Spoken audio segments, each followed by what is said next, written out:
Nafsu itu benar-benar dilatih. Maka masyhur dalam cerita ada orang perang sama Ali radhiyallahu anhu. Ketika perang ini sangat semangat. Tapi ketika orang itu meludahi dan Sayyidina Ali ini tersinggung karena diludahi, Sayyidina Ali langsung angkat tangan. Sudah, perangnya nggak usah diteruskan. Karena saya marah sama kamu sekarang demi nafsu karena kamu meludahi saya. Padahal saya tadi motifnya demi Allah dan Rasul. Jadi sangat tipis bedanya kita emosi karena diri kita dan emosi karena Allah dan Rasul. Sehingga ketika diludahin ini terus beliau mikir jangan-jangan perang saya karena saya diludahin. Nah, yang hilang dari peradaban modern adalah Allah itu tidak begitu hadir di hati kita. Saya sering cerita di mana-mana, teks hadis itu sebenarnya berbunyi gini, ini hadis sahih. Mangka na yu'minu billahi wal yaumil akhir fal yukrim jarohu. Ada yang fal yukrim jarohu doifahu, ada yang fal yakul khairan aw yasmu. Siapa yang iman dengan Allah dan Rasul maka harus memuliakan tetangganya, memuliakan tamunya. Dulu itu ada seorang ulama dipanggil anak muda, dibully dari sekarang. Wahai kiai, datang ke rumah saya. Datang kiai itu. Setelah sampai ke rumah orang itu, silakan kiai kembali ke rumahnya. Saya tidak butuh kiai. Kiai itu dengan riang kembali. Setelah di rumah dipanggil lagi. Pak Yai, silakan datang ke rumah saya. Datang lagi. Ya senyum-senyum kiainya santai. Wah, nggak jadi butuh Pak Yai. Silakan kembali lagi. Sampai 3 kali. Oh itu kalau rektor digitukan marah itu. Dosen marah. Kiainya santai. Santai, senyum-senyum, rileks. Ketika ditanya, kenapa Pak Yai tidak tersinggung? Jawabannya unik. Anak muda, saya ini senang sekali nuruti perintah Allah, disuruh menghormati tetangga. Sehingga ketika Anda manggil, ya saya datang. Ketika Anda nyuruh pulang, ya saya pulang. Saya senang sekali nyenangkan tonggo. Dan itu perintah Allah, jadi tidak ada hubungannya dengan kamu. Wah, pemudanya nangis minta dimaafin. Kalau kita kan enggak, kita ini dosen, kiai, mungkin kita doktor, mungkin kita profesor. Tapi kita ini sering didikte oleh orang bodoh. Kalau orang bodoh itu jengkel, lo kita ya jengkel. Lo kamu jengkel, dijengkelkan orang bodoh itu namanya terdikte. Itu bodoh apa pinter? Oh itu tidak pinter sama sekali. Kalau betul-betul kamu pinter, hanya bisa didikte oleh Allah Subhanahu wa Ta'ala. Jadi antara hukum Allah apa? Wa ahsin man asa'a ilaika. Berbuatlah baik sama orang yang berbuat buruk sama Anda. Itu dikteannya Allah. Kalau dikteannya orang-orang bodoh, kayak dimangkel, ben mangkel. Terus kamu mangkel. Itu bodoh apa pinter? Nah, problem kita kekinian adalah wong pinter, wong bodoh. Itu bodoh-bodoh bisa didikte oleh sekelilingnya.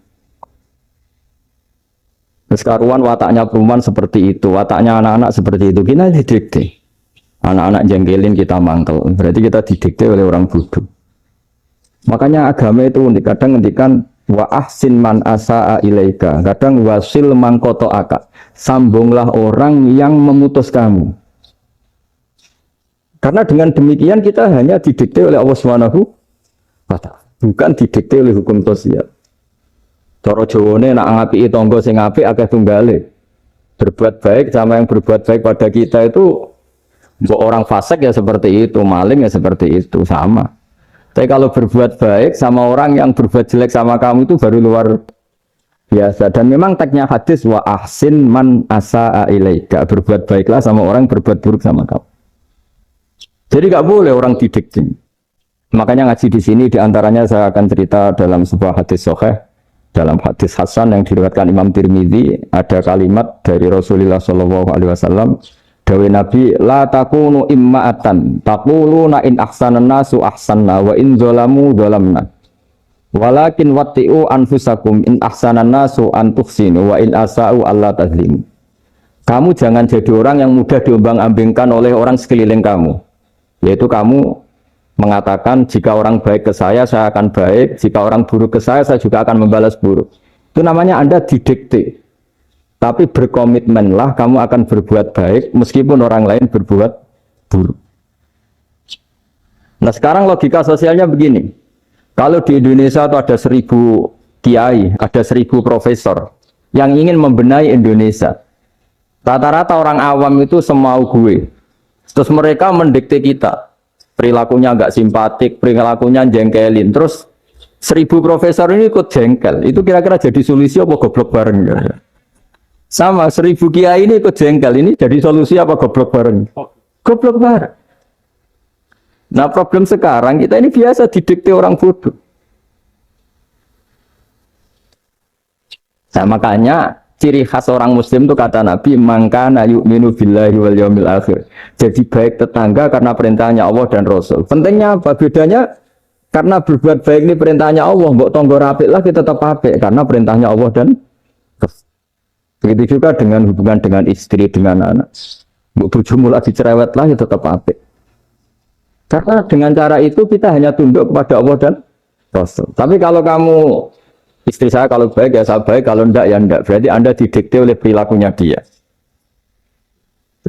Itu latihan, ya kalau dalam bahasa pondok, latihan jadi wali itu yang paling berat. Nabi itu kalau sama orang munafik itu sabarnya Masya Allah. Padahal Nabi berso kalau orang itu orang munafik. Karena dengan cara seperti itu, bahwa kebaikan Nabi pada seseorang itu atas perintahnya Allah dan Rasul, bukan atas nama servis.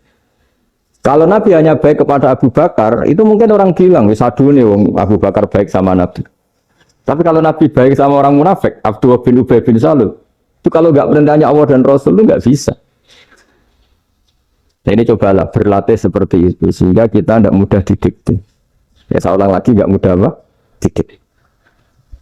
Ini ngaji itu harus objektif itu jujur. Jadi bisa saja korbannya ayah saya, bisa rektornya, bisa semuanya. Tapi korban dengan makna yang bagus. Karena di antara saran Al-Quran, Allah ngendikan kalau belajar atau mencari nasihat atau mencari kebaikan apa saja, itu diistilahkan walau ala anfusikum awil walidaini wal aqrabin, meskipun ketentuan itu merugikan kamu. Jadi ketentuan apapun yang merugikan kita harus tetap kaji, meskipun itu tidak menguntungkan kita. Karena banyak problem, mulai dulu sebenarnya problem itu, orang yang wakam da'in yadda'i annahu da'a ilallah, tapi hakikatnya yad'u ila nafsi. Jadi banyak da'i yang mengklaim dirinya mengajak ke Allah dan Rasul, tapi sebetulnya hakikatnya mengajak ke kelompoknya sendiri. Saya ini termasuk kiai yang masih orisinil. Artinya orisinil gini, suatu saat atau kapan saja saya kok sudah tidak laku jadi kiai, asal Islam jalan tetap senang, karena nggak penting yang populer saya apa enggak itu tidak penting, yang penting agama ini tetap jalan. Sama, negara ini harus jalan, siapapun presidennya. Ya ini penting saya utarakan karena perbedaan antara nafsu dan komitmen beragama itu tipis sekali. Sehingga dulu pernah ada cerita ini bukti keadilan Rasulullah SAW. Nah suatu saat Nabi itu ngaji, yang ngaji seperti ini. Terus ada pemuda dengan cueknya melewati masjid yang sedang dipakai Nabi ngaji. Singkat cerita semuanya ngomel ya, bergumam. Celaka betul pemuda itu, ada Nabi ngaji kok tidak ikut ya. Tapi Nabi secara besar hati ngendikan, ini ada di beberapa kitab di Fadhailul Kasbi, keutamaan kerja. Kata Nabi, pemuda itu mau mencangkul di lahannya. Jika dia mencari nafkah untuk keluarganya, untuk kebaikannya, maka itu bagian dari ajaranku. Jadi Nabi berbesar hati bahwa kerja seperti itu bagian dari ajarannya. Jadi tidak harus datang ke majelis ngaji. Dan bisa saja yang sedang hadir itu ya orang yang hindari istrinya minta belanja dari ngaji terus benar dituntut belanja kan gitu. Mungkin anak-anak UMM yang kesini daripada tengok-tengok yang Malang bosan jalan-jalan ke Rembang. Jadi nggak mesti benar juga niatnya gitu. Nah kemudian yang perlu dicatat, kenapa kita menjadi enjoy dengan Islam? Islam itu adalah agama yang tidak didikte oleh materi. Jadi kalau Anda ingin makan enak, mungkin kalau pikiran kebanyakan orang, anak-anak muda yang milenial, yang gaul, ingin makan enak, ya makan yang disukai. Misalnya sate atau bakso Malang atau apa. Kalau orang-orang yang jadi wali nggak gitu cara berpikir. Ini yang masih orisinil. Ditanya, ini dunia baru kesulitan makanan, baru resesi. Cara makan enak gimana? Jawabannya lucu. Ya gampang, idamuhu alju. Idam itu lauk. Kalau kamu ingin makan lauknya paling enak apa? Alju. Kamu harus lapar banget. Sampai kalau puasa itu melihat tempe itu wah, luar biasa. Tapi kalau kamu nggak puasa, air putih itu nggak menantang. Tapi kalau puasa, tempe, air putih itu menarik dan Anda tetap lahap. Apa? Karena lauk terbaik adalah alju, yaitu lapar. Nah, tapi kita ini enggak, kita ini kayak orang bodoh. Kayak orang bodoh tadi, profesornya makan nyaman ya kalau sesuai selera. Nah, itu kan sama dengan anak-anak ABG. Anak ABG itu makan lahap ya kalau yang disukai. Lalu bedanya apa ABG sama profesor? Kalau cara berpikir masih sama kan itu. Kiainya juga gitu. Kiai makan enak kalau yang disukai, kalau enggak. Itu bedanya apa kiai sama orang awam? Orang awam juga gitu, makan lahap ya kalau yang disukai. Nah, ternyata perilaku kita ini yang pintar sama yang bodoh sama, Mas. Kalau kamu ingin berkasta lebih baik, itu cara makan enak itu apa? Idamuhu aljur. Lauk terbaik adalah karena kita sangat lapar. Makanya masyhur dalam cerita-cerita tarikh sirah nabawiyah. Nabi diberi hadiah, beberapa hadiah. Di antaranya ada yang diterima, ada yang enggak. Termasuk yang dikembalikan itu dokter. Ada seorang raja memberi hadiah Nabi dokter Tobit. Itu sama Nabi dikembalikan. Karena dokter ini sudah lama kumpul Nabi itu nggak pernah sakit. Akhirnya dokter ini putus asa, ini nggak perlu diobatin. Ketika ditanya, kenapa ya Rasulullah engkau tidak pernah sakit? Karena kita ini kaum, kita ini komunitas masyarakat yang tidak akan makan kecuali lapar. Dan selalu sudah makan berhenti sebelum kenyang. Jadi sederhana sekali pengobatan zaman itu. Sebagian besar penyakit itu pasti disebabkan kita ceroboh dalam hal makan. Sudah ngerti kalau durian masalah, kalau makan durian ini enggak kehitung gitu. Apalagi kalau gratisan itu tambah banyak. Pola tidur juga gitu, kata Nabi. Dan kita tidak tidur kalau tidak sangat ngantuk. Nah, itu namanya orang-orang soleh yang sudah ada didikte materi. Kalau yang didikte materi kan bisa tidur nyenyak kalau kasurnya enak, AC gini-gini. Sebenarnya enggak, tidur enak itu ya kalau sangat ngantuk. Mbok di gudang, mbok di bis, kalau sangat ngantuk ya semuanya ya enak. Sama, mbok lapar, mbok hanya tempe, tapi kalau sangat lapar itu ya enak. Nah ini ilmu yang mulai hilang, ilmu-ilmu yang mulai hilang. Nah ini pentingnya ngaji ya. Jadi akhirnya ulama-ulama Indonesia itu dipakai rujukan. Jadi mulai Mbah Hasyim, Mbah Ahmad Dahlan sampai era buyut-buyut itu masih orang alim. Lama-lama yang di Indonesia ini orang-orang yang bodoh. Sehingga orang Jawa kalau ke sana dibully, ya Jawa tak kuluh kaya. Orang Jawa itu penggaweannya itu makan ular. Karena belut itu kalau di kamus itu persis ular. Dulu itu kan kamus tidak full color. Gara-gara gak full color, gambar belut sama ular itu sama. Belut itu belut sama ular kalau nggak full color gambarnya sama apa enggak? Sama. Terus orang Jawa itu kan masih banyak yang makan bajing tupai. Bajing kalau digambar tidak full color sama dengan tikus. Gambar yang tidak warna hitam putih. Sehingga kita ini dibully pemakan tikus dan pemakan ular. Karena belut itu persis ular kalau digambar yang tidak full. Sampai datang Syekhona Khalil, datang ulama ngarang kitab ya judulnya Al-Belut karena nggak terima bangsanya dinyek makan ular. Sekarang wal belut hayawanun bakhriyun terus ya isu fi kadza wa kadza itu beda dengan al-hayyah itu diterangkan mulai bisa nerima. Terus sistem hotel juga gitu. Sampai tanyakan dalam sejarah dulu orang Sedayu ada namanya Syekh Mukhtar. Syekh Mukhtar bukan bikin rumah besar yang siapapun orang Indonesia haji itu nempat di sana. Nah itu yang menginspirasi akhirnya ada hotel. Dulu Syekh Mukhtar hanya menyediakan untuk hujat-hujat Indonesia. Lama-lama jadi hotel. Cara ibadah juga gitu. Kita-kita ini kan, saya ini punya bapak kiai, mbah kiai. Punya guru yang sangat alim, seorang kiai Kiai Maimun. Itu dulu kita pengkaji ilmu itu tidak pernah tahu bedanya NU dan Muhammadiyah. Karena dulu Mbah Darwis itu, Kiai Dahlan itu dulu ngajinya bersama Mbah Hasim ketika di Indonesia yang ngaji Mbah Soleh Darat. Mbah Soleh Darat itu dulu ngajinya sama buyut saya ke-6, namanya Mbah Soleh Asnawi di Kudus. Mbah Soleh Darat itu dulu alim-alimnya orang Jawa ya Mbah Soleh Darat, Soleh bin Umar. Tempatnya di Semarang, tapi beliau itu sebenarnya orang Jepara yang dekat Kudus. Setelah di Mekah, Mbah Hasyim ini mondoknya mulazimnya ke Syekh Mahfud Termas. Tapi sesekali ke Syekh Khotib Minangkabau. Nah yang Mbah Ahmad Dahlan lebih sering ke Syekh Khotib Minangkabau, sesekali ke Mbah Mahfud. Singkat cerita, karena Syekh Khotib Minangkabau sudah modern, terlibat organisasi dunia. Pas itu beliau pengagum Muhammad Abduh, pengagum Rasid Ridho. Sehingga bawaannya Mbah Dahlan itu lebih pergerakan, karena beliau lebih mengidolakan Syekh Khotib. Nah, Syekh Khotib sendiri sebenarnya orang Minangkabau. Jadi beliau namanya Muhammad saja sebenarnya. Jadi menantunya orang Arab. Oh itu dicibir mertuanya ini karena punya mantu orang Jawa, orang ndak Arab. Singkat cerita terus di mertuanya bilang gini, kamu jangan pernah bilang kalau orang Arab itu mansa kanal Arab, orang yang bertempat di Arab.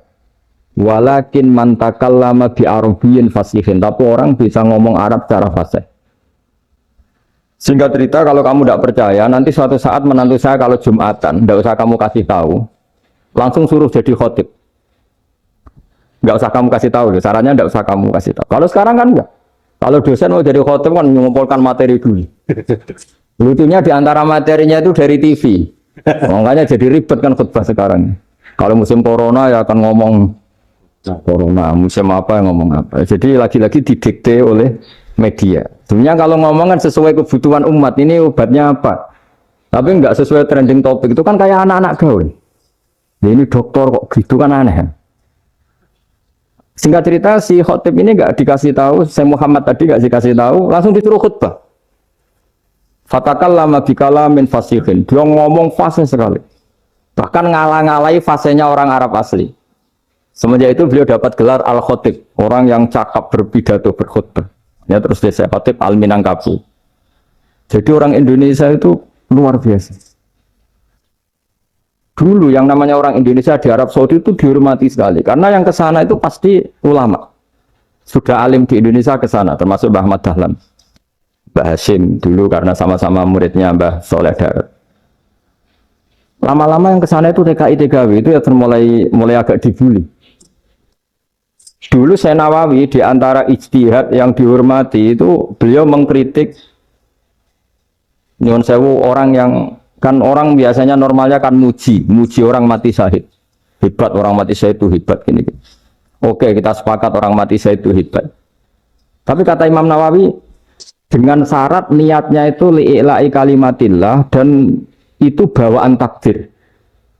Saya ulang lagi, itu bawaan takdir, harus mati di medan perang. Tapi tidak boleh seseorang ini niat perang tapi niatnya supaya syahid. Karena kalau begitu berarti dia berniat supaya menjadi maktulal kafir, orang yang dibunuh orang kafir. Kedua, dengan dia mati berarti pasukan Islam berkurang. Berarti dia ingin pasukan berkurang, hanya ambisinya dia ingin langsung ke surga. Misalnya pasukan orang Islam itu 10, orang kafir 10. Kalau kamu ingin syahid berarti mati 1 kan, tinggal 9 kan. Nah kalau yang seperti itu 10 kan mati semua. Gara-gara ingin syahid akhirnya perangi rapati tenanan, benang mati, benang lebu. Kata Syekh Nawawi, ya enggak. Kalau kamu perang sama orang kafir ya niat menang. Dengan niat menang ini kamu ingin li'ila'i kalimatillah. Tapi kalau kamu ingin syahid berarti kamu menuruti keinginan nafsu kamu yang cepat masuk surga. Itu orang Arab kagumnya bukan main. Karena di mana-mana orang itu dinilai dari niatnya. Paham ini ya? Tapi perang loh ya, dalam kondisi perang, bukan teroris. Perang itu artinya orang kafir yang ingin bunuh kita, itu perang namanya apa? Perang. Dulu orang cerita syahid itu hanya pokoknya syahid itu hebat, pokoknya syahid itu hebat. Syahid di medan perang itu hebat, pokoknya syahid di medan perang hebat. Tapi ketika Syekh Nawawi memberi penjelasan ilmiah, Jika kamu perang ingin cepat mati, ingin cepat syahid, artinya ini untuk pemenuhan diri kamu karena kamu bayangkan langsung masuk surga. Kamu lupa bahwa dengan kamu dibunuh kekuatan Islam berkurang. Akhirnya beliau memberi penjelasan. Syahid itu bagus, itu sebagai takdir. Hanya takdir itu kita perang yang ingin menang, tapi takdirnya mati. Jangan dibalik.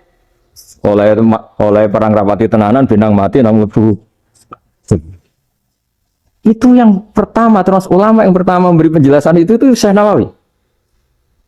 Akhirnya melahirkan kekaguman yang luar biasa dengan tafsir Munirnya. Terus beliau itu orang yang rileks kalau menjelaskan ilmu. Beliau juga guru-gurunya Mbah Hasyim, Mbah Guru sama Mbah Hasyim, sama Mbah Ahmad Dahlan Syekh Nawawi. Jadi dulu yang alim di Arab itu ada Syekh Nawawi, ada Syekh Khotot Minangkabau, ada Syekh Bakir Jogja, ada Syekh Mahfud Termas. Itu orang Indonesia banyak sekali yang alim. Bahkan di antaranya yang dikagumi Al-Azhar itu juga orang Indonesia, nama Syekh Abdul Manan, itu mbahnya Syekh Mahfud Termas. Itu pertama ada duta besar Indonesia di Mesir, itu termasuk barokahnya Mbak Abdul Manan tadi, itu juga orang Indonesia. Jadi pemahaman ulama Indonesia itu khas, termasuk ketika memaknai apa? Syahid. Ketika memaknai apa? Syahid. Itu unik. Ketika Syekh Nawawi diuji dulu itu yang namanya ulama diuji dulu oleh 100 ulama.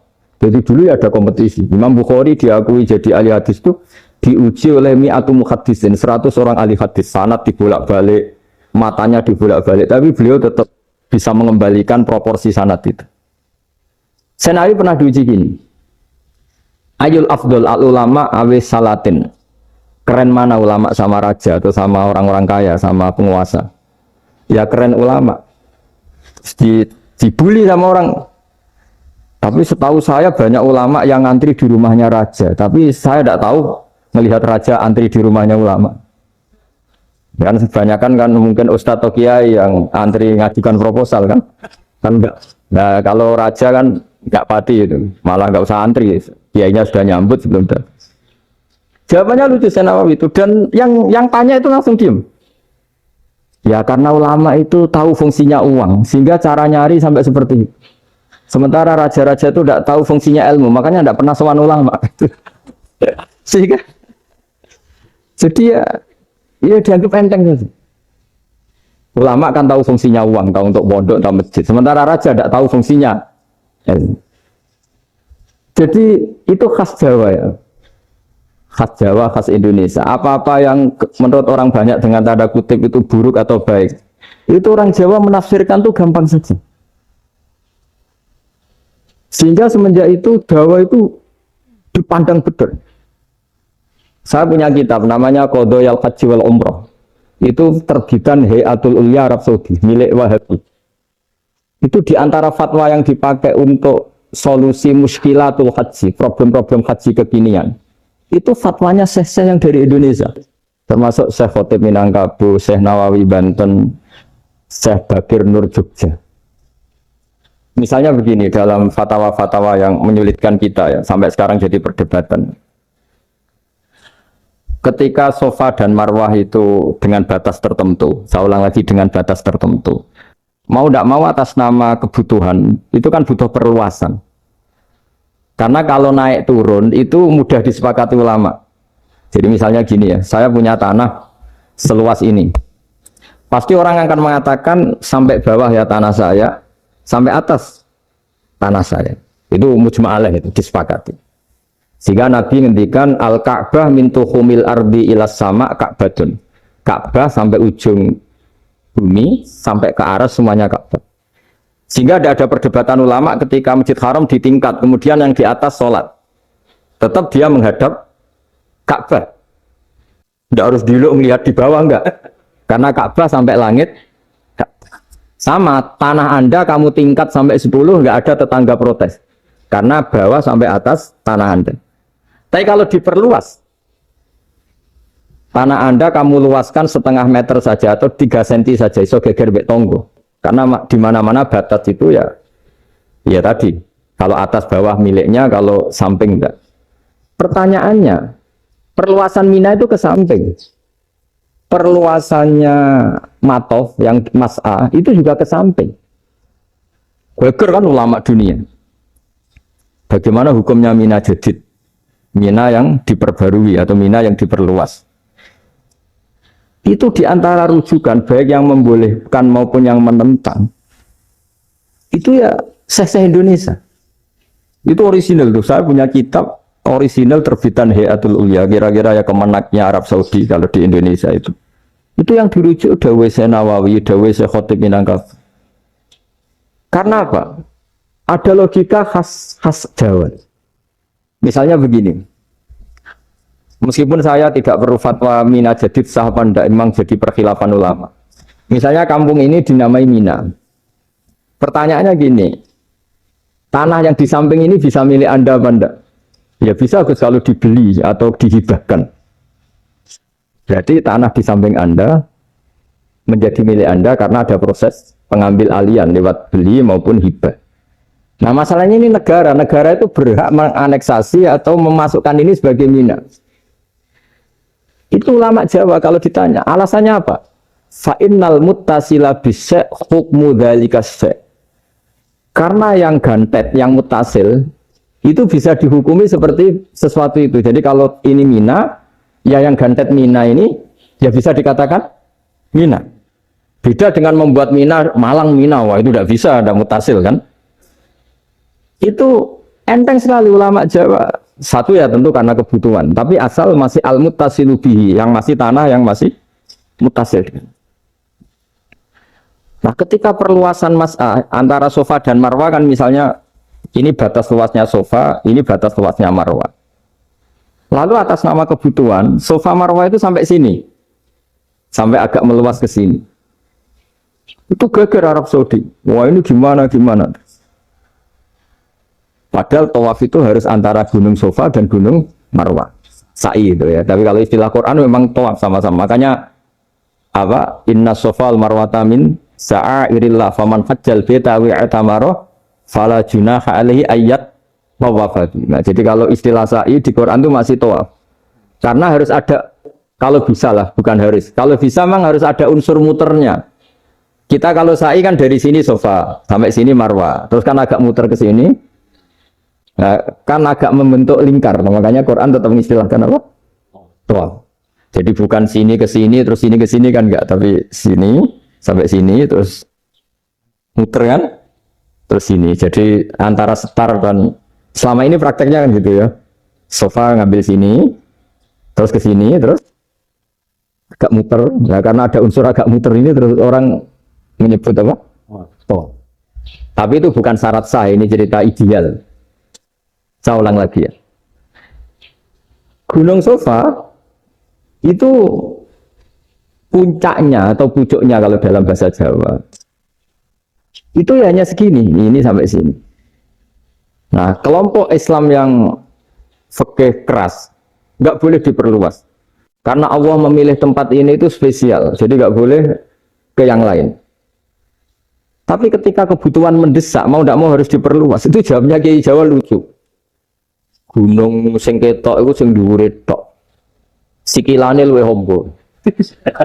Berarti karena kan gunung kan bentuknya gini. Nah, sofa yang kecil itu yang atasnya, tapi sikilannya sini kakinya lebih luas. Jadi boleh perluasan asal tidak melebihi kakinya. Ya dihitung ya lebih luas. Jadi Kiai Jawa itu kayak wong delok gunung Penanggungan, kayak gunung Arjuna. Di mana-mana puncak gunung itu lebih kecil timbang kakinya. Artinya diperluas ini bukan berarti tidak di sofa dan tidak di itu khas Kiai Jawa.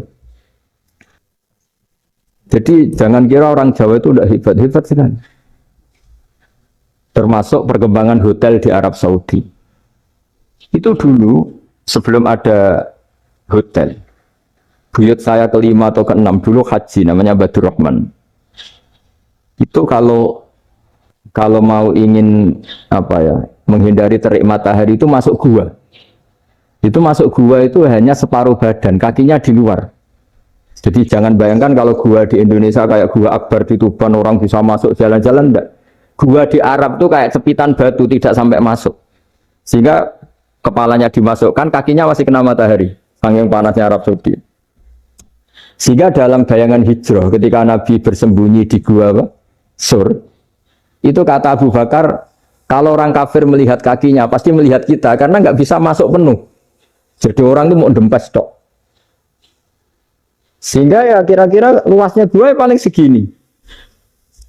Makanya guyonannya kiai-kiai itu untung nggak kayak gua Indonesia. Kalau kayak gua Indonesia laba-labanya capek karena luas kan. Jadi jangan bayangkan gua Arab tuh kayak gua Indonesia. Makanya bayangannya, andai kan orang tuh melihat ke bawah pasti melihat kita karena orangnya nggak bisa masuk penuh, nggak bisa masuk 100%. Ya kayak cepitan batu lah mirip. Itu kan mirip Gunung Uhud.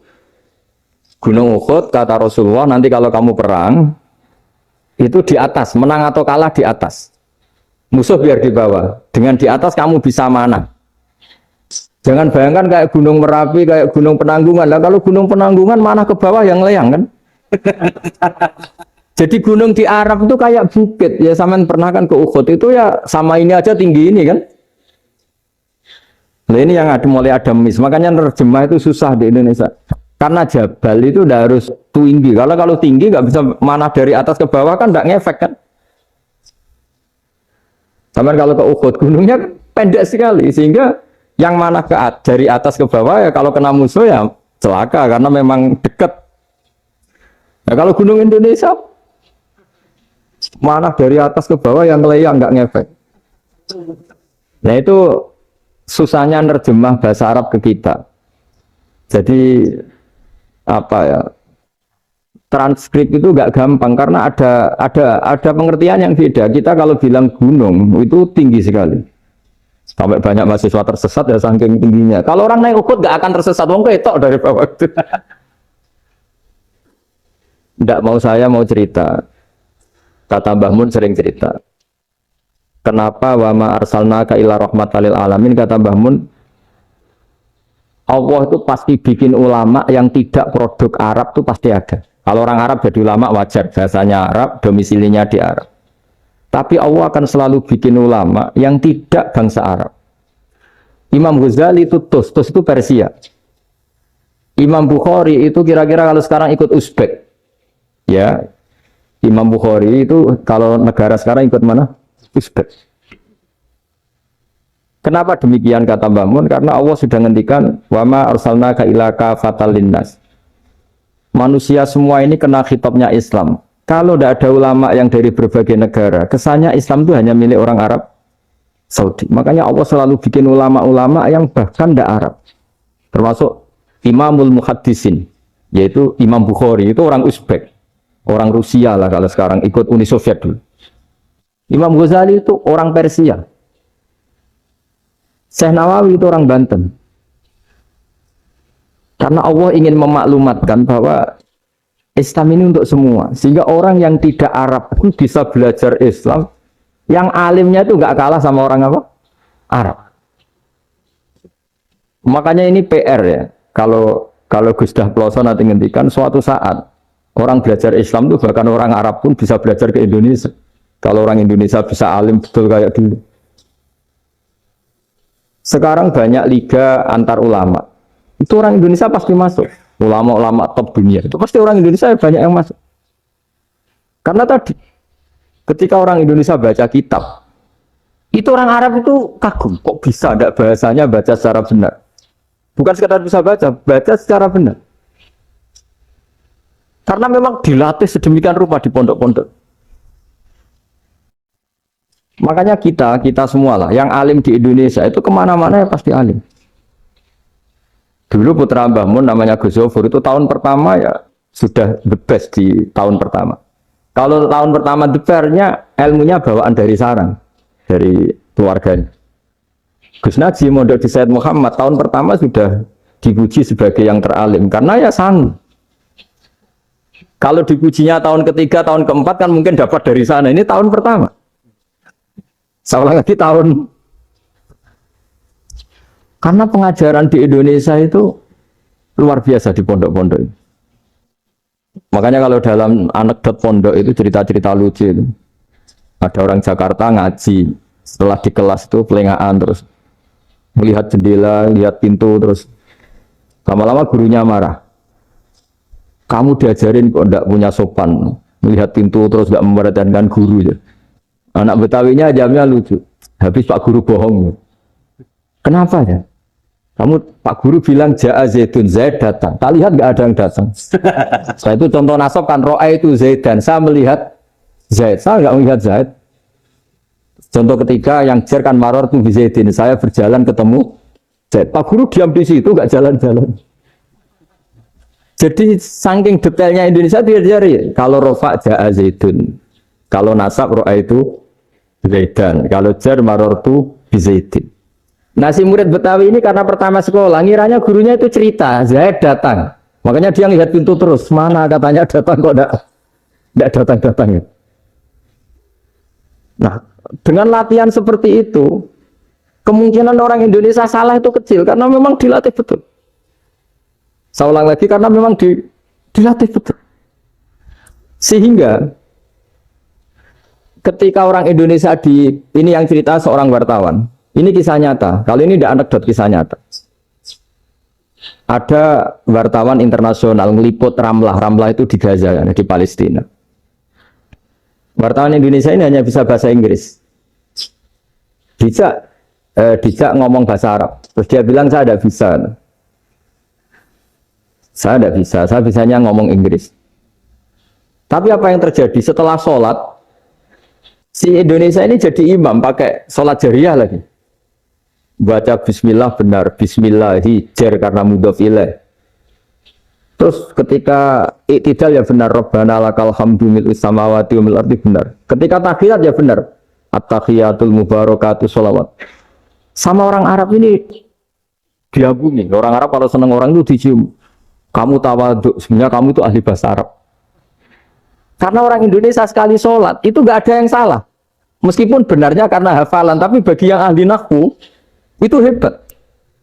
Misalnya kita kalau menghafalkan kan bismillahi, bismi jar karena ba, Allahi jar karena mudhof ilaih, ar-rahmani jar karena sifat, ar-rahimi karena sifat.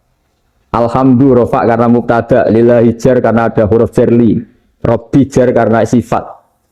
Sebetulnya enggak karena pinter, tapi karena hafalan. Tapi orang Indonesia hebatnya itu benar terus. Rabbana lakal hamdu. Ya kan, alhamdu rofa. Terus mil'us samawati ya rofa karena sifat.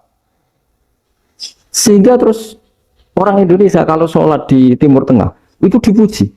Karena makhrajnya ya benar, rofa nasobnya juga benar. Nah itu di negara lain tidak ada yang kayak Indonesia.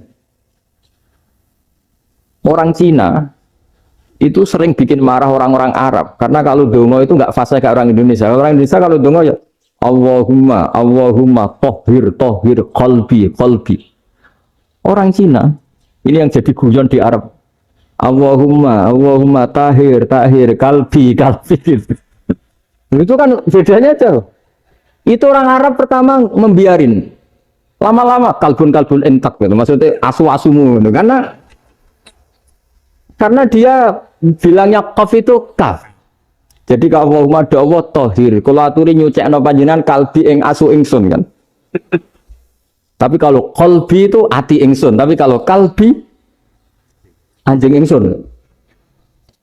Bedanya qaf sama kaf. Ano arah-arahnya kalbun entak. Asu-asumu maksudnya kan. Tapi padahal orang Cina itu bareng dilihat teksnya ya pakai qaf. Orang Indonesia enggak, mulai kecil dilatih, sak fase-fase. Sampai yo sulit betul latihan Fatihah itu. Kalau di Kudus malah sampai 3 bulan Fatihah itu. Sampai at-tahiyyatu, kurang bersih.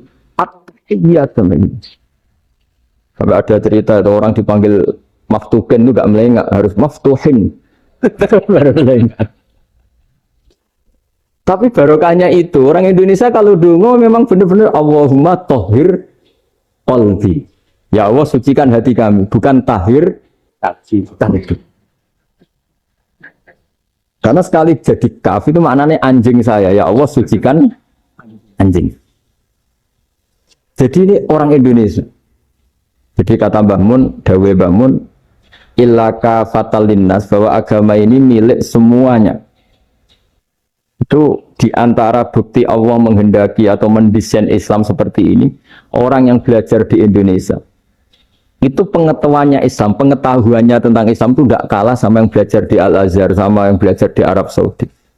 Makanya ini PR-nya UMM, PR-nya IAIN, PR-nya UIN. Bisa enggak sealim mereka dalam bahasa Arab? Nah, bahasa Arabnya mau man anta, ana zaidun.